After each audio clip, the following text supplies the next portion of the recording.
그러니까 말일날 일부 개정이 돼서 시행이 되는 건데 요게 강화도에는 굉장히 크게 작용을 하지 않을까 생각이 됩니다.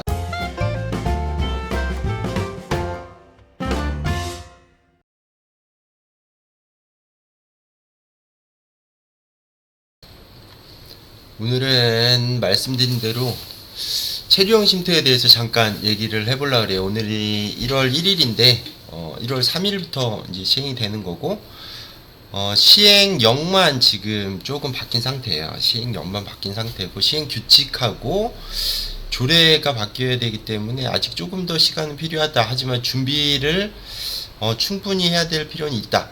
이거는 제가 강화도에 맞춰서 말씀을 드릴 생각이에요. 이게 뭐 전국적으로 다 다르다 보니까 지역에 맞춰서 그거에 맞춘 전략을 가져야 되지 않을까 이렇게 생각을 해서 저는 체류형 쉼터가 어떻게 진행이 되는지, 농지법이 어떻게 바뀌는지, 그리고 차후에 강화도에 맞춰서 체류형 쉼터가 어떻게 진행이 돼야 되는지, 어떤 게 더 유리할 것인지에 대해서 조금 말씀을 드리려고 해요. 이거는 이제 몇 번의 그 시리즈물을 통해서 조금 자세하게 말씀을 드려야 될 필요가 있지 않을까 생각이 듭니다. 이게 부동산과 관련된 일이기도 하고 이게 재산하고 관련된 일이다 보니까 쉽게 말하기가 좀 쉽진 않아요. 그래서 개인적으로 생각하는 것과 강화도에서 체류형 쉼터가 어떤 역할을 할지 이런 부분을 이렇게 통합적으로 한번 말씀을 드려보려고 해요. 자, 체류형 쉼터 뭐 많이들 뭐 하셨다 보니까 체류형 쉼터가 어떤 거다 뭐 이런 것들은 알고 계실 거예요. 이게 이제 체류형 쉼터에 관련된 것들인데 요거 이제 빠르게 훑고 넘어가겠습니다. 그러니까 뭐 33제곱미터 이하의 처마를 뺄 수 있고 데크를 놓을 수 있고 주차장 만들 수 있고 뭐 요런 식으로 할 수가 있다라고 되어 있는 내용이니까 요거는 뭐 사실 체류형 쉼터 관련된 자료만 찾아봐도 나와 있다 보니까 그렇게 뭐 어려운 내용은 아닐 거라고 생각합니다. 데크와 정화조는 별도, 그러니까 옆면적이 들어가지 않는다 뭐 이런 거고, 농지 이용 행위를 설치하는 것은 농업인도 설치 가능합니다. 이거는 뭐 제가 좀 이따가 농지법 시행령을 한번 보여드릴 텐데요. 시행령에 조금 이제 변화가 있어요. 시행 규칙이 나와야 되고 이제 조례가 나와야 정확하게 그 지역에 대해서 알 수 있겠지만 일단 시행령은 바뀌었다. 체류형 쉼터를 놓을 수 있고 도로가 붙어 있어야 되고 주차장도 만들 수 있다. 뭐 이렇게 돼 있는 거고 다락을 설치할 수 있나요? 이거는 뭐 실제로 우리가 다락을 만든다 하더라도 높이가 정해져 있기 때문에 4m 이내에서 경사지붕 1.8m까지 뭐 준 2층이라고 저희가 얘기하는데 다락을 설치할 수 있다. 뭐 이런 내용이고요. 제가 가장 이제 눈여겨볼 사항이 이 영농 의무입니다. 영농 의무. 그러니까 땅을 놀리지 마라. 체류형 쉼터를 니들이 하는 이유는 농사를 짓기 위한 거기 때문에 영농의 의무를 진다. 이게 제가 봤을 때는 아주 굉장히 중요한 거예요. 그러니까 쉼터와 부속시설의 합산의 2배 면적. 그러니까 통상적으로 10평에 정화조 들어가고 주차장 들어가고 데크 들어가고 하면 한 4평에서 5평, 그러니까 15평, 그러니까 30평 정도의 2배 면적이니까 그 정도의 땅이 더 필요하니까 최소 한 45평에서 50평 정도 이렇게 된다고 하고, 쉼터와 부속시설 제외 농지는 영농 활동에 의무가 있다. 이건 무조건 농사를 져라. 이렇게 되어 있는 상황이죠. 요거는 연차별로 어떻게 될지 모르겠지만 이 영농 활동 의무에 대한 제재가 좀 커지지 않을까 이렇게 생각을 하고 있습니다. 그러니까 뭐 요 아래 내용은 한번 읽어보시면 될 것 같고, 기존에 뭐 체류형 쉼터가 아닌 농막도 체류형 쉼터로 신고했고 양성화할 수 있다. 뭐 이런 내용이고요. 그러니까 정해져 있는 사이즈가 33제곱미터 이내라고만 되어 있기 때문에 이내이기로 되어 있기 때문에 실질적으로는 뭐 지금 현재 농막도 그냥 체류형 쉼터로 바꿔서 사용할 수가 있다. 이렇게 생각하시면 될 것 같고요. 데크하고 정화조를 설치할 수 있다라고 되어 있는데, 지금 현재 강화는 정화조는 농막에도 설치를 할 수 있어요. 수도도 전기도 무조건 끌고 올 수 있습니다. 그런데 이제 이게 딱 정해져 있죠. 정화조와 하수도법 등 지방자치 조례로 이렇게 설치할 수 있고, 그렇지 않을 수도 있다라고 하니까 조례, 각 지역 조례에 따라서 변화될 수도 있다. 그러니까 될 수 있는 데가 있고 아예 안 되게 할 수도 있다. 하지만 강화도는 지금까지 문제 없이 해왔기 때문에 가능하다라는 판단을 하는 거고요. 이것도 물론 조례나 이런 것들 나와 봐야 압니다. 현재 농막에 있어서는 가능하기 때문에 뭐 지금 상태에서는 큰 문제가 없는 한 가능합니다라고 말씀드리는 거고요.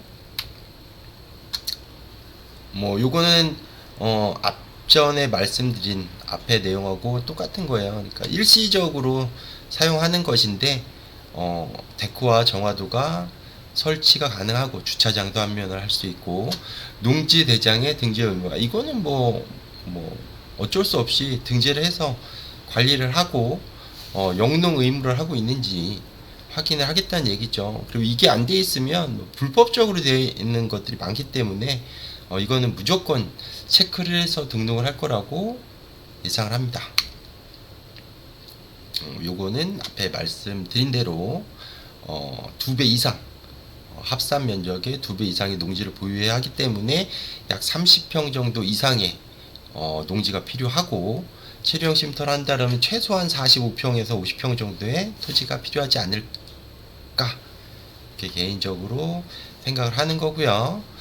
합산한 면적 위의 농지에서는 영농 활동을 하여야 한다. 이게 법적으로 하여야 한다는 강제죠. 무조건 해야 됩니다. 농사 그냥 체류형 쉼터 갖다 놓고 농사 안 지면 과태료 두드러 맞을 수도 있다는 얘기예요. 저는 이런 것들이 굉장히 예민해요. 그러니까 뭐 농막 안 갈 수도 있지, 뭐 이럴 수도 있지만 농사를 안 짓고 빈 땅으로 놀린다거나 뭐 이런다 그러면 과태료가 나올 수가 있다. 존치 기간은 사실 뭐 12년으로 정해져 있었던 것들이 있기 때문에 굉장히 말이 많은데, 요거는 아마도 없어질 확률이 높다라고 저는 판단을 하고요. 요거 같은 경우에도 말 그대로 이제 건축 조례에서 만드는 거라 시간이 조금 더 필요하다. 올해 안에는 뭐 되겠지만 지자체 조례별로, 그러니까 이게 농지법에서 잡아놓은 것도 있긴 하지만 지자체 조례를 많이 따라가도록 이렇게 한 거예요. 그러니까 책임 소재를 지자체 쪽에 많이 지우겠다. 그러니까 지자체에서는 아무래도 좀 더 민감하게 움직일 수밖에 없겠죠. 전입신고는 할 수가 없고요. 그런 상시 거주가 아니기 때문에 전입신고는 할 수 없습니다. 그리고 양도소득세와 부동산세 납부 대상은 아니죠. 이거는 뭐 주택으로 되어 있는 게 아니기 때문에 양도소득세와 종합부동산세 납부 대상이 아니다라고 얘기를 하는 거고, 지방세법에 따라서 취득세와 재산세를 납부하셔야 된다 이렇게 되어 있는데, 이거는 또 다른 생각을 해야 되는 부분이에요. 그러니까 양도소득세와 종합부동산세가 주택으로 해서 안 나온다는 것 뿐이지, 토지로 가산해갖고 양도소득세와 부동산세는 나옵니다. 이거 안 나온다고 크게 그냥 이건 세금이 아예 없을 거야 라고 생각하면 큰 오산이에요. 양도소득세 같은 경우에 토지에 오히려 더 많이 나옵니다. 그건 준비 잘 하셔야 되고요.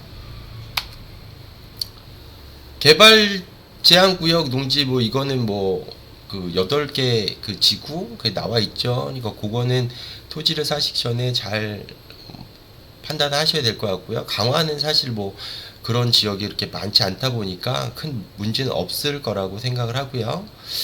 모든 농지에도 설치할 수 있다. 뭐 그런 내용이 되겠습니다. 도로의 폭은 뭐 4m냐, 뭐 3m냐, 뭐 이런 거지만 그냥 쉽게 지금 나온 거는 소방차가 들어갈 수 있고, 뭐 앰뷸런스가 들어갈 수 있고, 뭐 그러면 가능하다. 기존 농막 사용자는 농막으로 계속 사용을 하든지 아니면 데크와 처마 정화조 이런 것들을 하고 쉼터로 3년 이내 전환을 하든지 이렇게 할 수 있습니다. 기존 농막이 없어지는 건 아니에요. 기존 농막을 그냥 유지하실 분들은 유지하셔도 되고, 체류형 쉼터로 확장하실 분들, 뭐 내지는 지금 시설에서 정화조나 수도나 전기나 데크, 처마 이런 거 설치하시면서 체류형 쉼터로 신고를 하고 전화를 하면 된다. 강화는 실질적으로 정화조는 할 수 있는 상황에 농막이 지금 많이 있기 때문에 데크하고 처마 좀 빼고 주차장 만들고 이런다면 지금 농막에서 쉼터로 3년 내에 전환을 해야 된다. 이런 내용이 되겠습니다.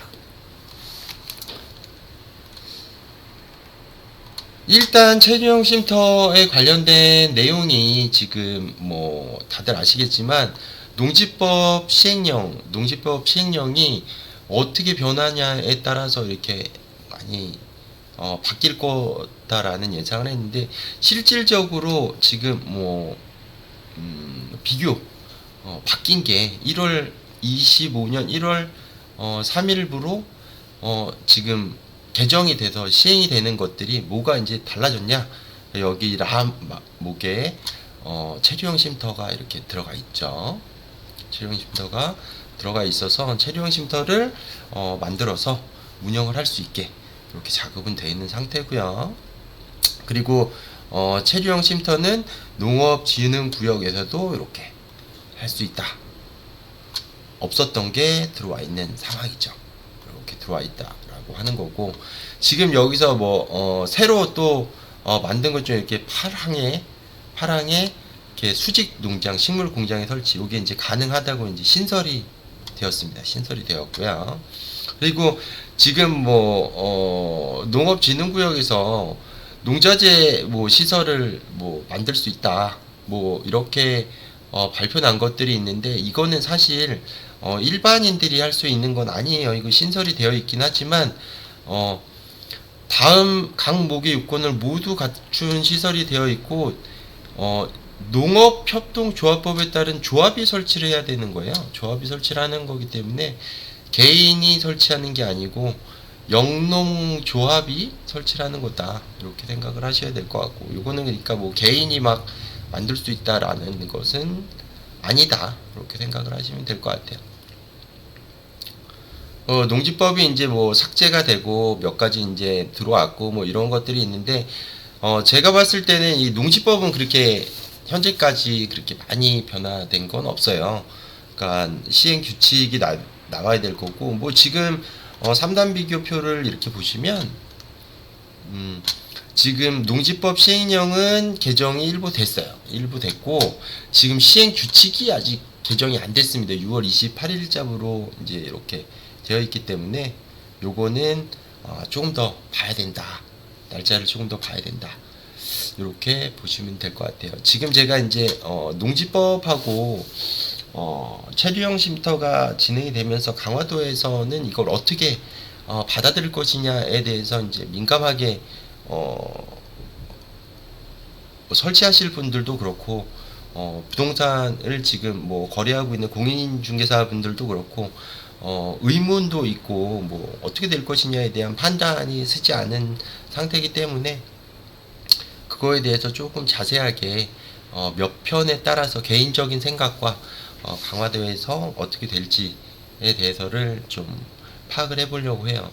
농지법 시행령은 뭐 시행 규칙하고 바뀌는 게 있다라면 제가 조금 더 추가를 해서 할 생각이고, 문제는 이제 강화에서 가장 큰 거는 뭐냐면 이렇게 조세특례제한법이라고 해서 세금이 어떻게 변한다, 뭐 이런 것들, 그러니까 세금을 어떻게 하겠다. 요게 이제 또 25년 1월 1일자로 이렇게 개정된 부분이 있어요. 시행이 돼가지고, 그러니까 말일날 일부 개정이 돼서 시행이 되는 건데, 요게 강화도에는 굉장히 크게 작용을 하지 않을까 생각이 됩니다.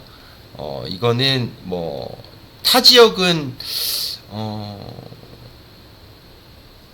체류형 쉼터나 뭐 농막이나 아니면 뭐 주택을 사시거나 이런 부분에 있어서 또 다른 뭐 제재를 받고 뭐 세금적인 부분에서 뭐 차이가 있겠지만, 강화도는 조세특례 제한법이 굉장히 큰 역할을 할 거다라는 판단을 개인적으로는 하고 있고요.